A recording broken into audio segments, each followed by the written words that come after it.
খুবই সহজ ও ঘরোয়া পদ্ধতিতে আজকে চাল কুমড়োটা তোমাদের দেখিয়ে দেব কিভাবে করবে। একদম ঝামেলা ছাড়াই খেতেও হবে কিন্তু অতুলনীয়। একদম সহজ পদ্ধতিতে কিন্তু আমি তোমাদেরকে দেখিয়ে থাকি কিভাবে তোমরা হেলদি অ্যান্ড টেস্টি খাবার বানাবে, যাতে যারা পছন্দ করে না যে সকল জিনিসগুলো তারাও যেন খুবই পছন্দ করে আর বারবার খেতে চায়। নমস্কার বন্ধুরা, সবাই কেমন আছো? আশা করছি সবাই ভালো আছো। আমি রিঙ্কি, সবাইকে রাধে রাধে। চলে এসেছি আবার একটা নতুন ভিডিও নিয়ে। বন্ধুরা কেউ কিন্তু স্কিপ করবে না। প্রথমে নিয়েছি চাল কুমড়ো। চাল কুমড়োটাকে ভালো করে খোসা ছাড়িয়ে নিয়েছি। আগে খোসা ছাড়িয়ে তারপর ধুয়ে নিয়েছি। হ্যাঁ বন্ধুরা, কাটার আগে কিন্তু চাল কুমড়োটাকে ধুয়ে নিয়েছি। ধোয়ার পর জিরি জিরি করে কেটে নিয়েছি, খুব জিরিও না খুব মোটাও না। আর এখানটায় নিয়েছি 5 ফোড়ন, শুকনো লঙ্কা, নিয়েছি কয়েক কোয়া রসুন, আর নিয়েছি 2টো কাঁচা লঙ্কা। চলো রসুনটাকে এবার কিন্তু কুচিয়ে নেব। একদম জিরি জিরিভাবে রসুনটাকে কুচিয়ে নিয়েছি। ব্যাস, এদিকে কড়া বসিয়ে দিয়েছি। চলো কড়াটা গরম হয়ে গেলে ওর মধ্যে দিয়ে দিচ্ছি সরিষার তেল পরিমাণ মতো।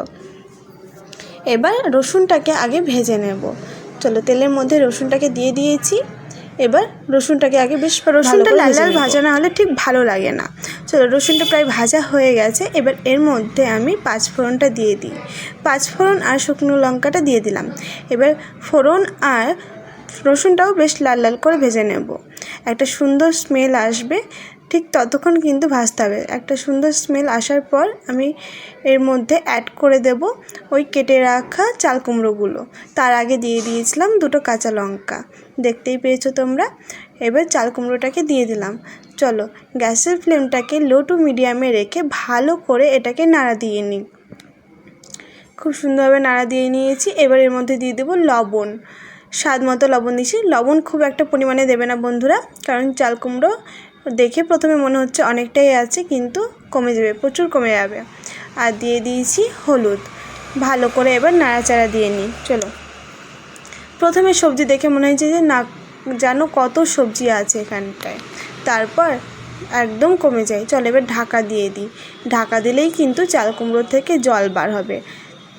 জালি না হলে জল বার হয় না। দেখো চাল কুমড়োটা কিন্তু আমার জালি ছিল, সেই জন্যই বেশ অনেকটাই জল বার হয়েছে। গ্যাসের ফ্লেমটা লো রেখেই কিন্তু আমি ঢাকা দিয়ে রেখে দিয়েছিলাম। এবার কিন্তু আমাদেরকে এই জলটাকে শুকিয়ে নিতে হবে। গ্যাসের ফ্লেমটা এখন লো টু মিডিয়ামে রেখে আমি ভালো করে জলটাকে আগে শুকিয়ে নেব।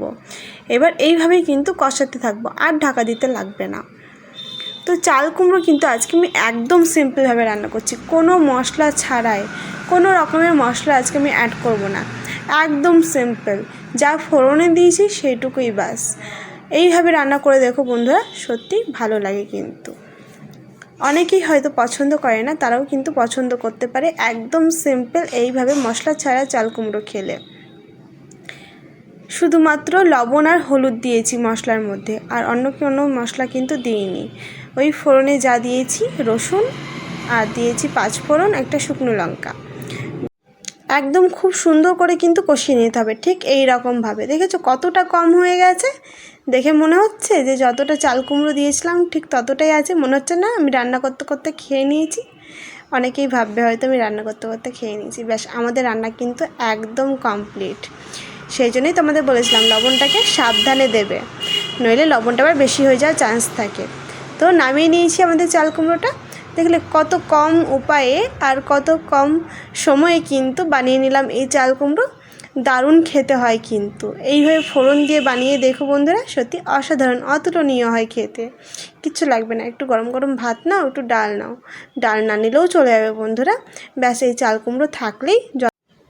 আজকের ভিডিওটা এই পর্যন্তই বন্ধুরা। সবাই খুব ভালো থেকো, সুস্থ থেকো। এতক্ষণ ধরে আমার ভিডিওটা দেখার জন্য সবাইকে অসংখ্য ধন্যবাদ। আবারও দেখাবে অন্য কোনো ভিডিওতে। ভিডিওটা যদি ভালো লাগে তোমাদের একটা লাইক, কমেন্ট, শেয়ার করতে ভুলবে না বন্ধুরা।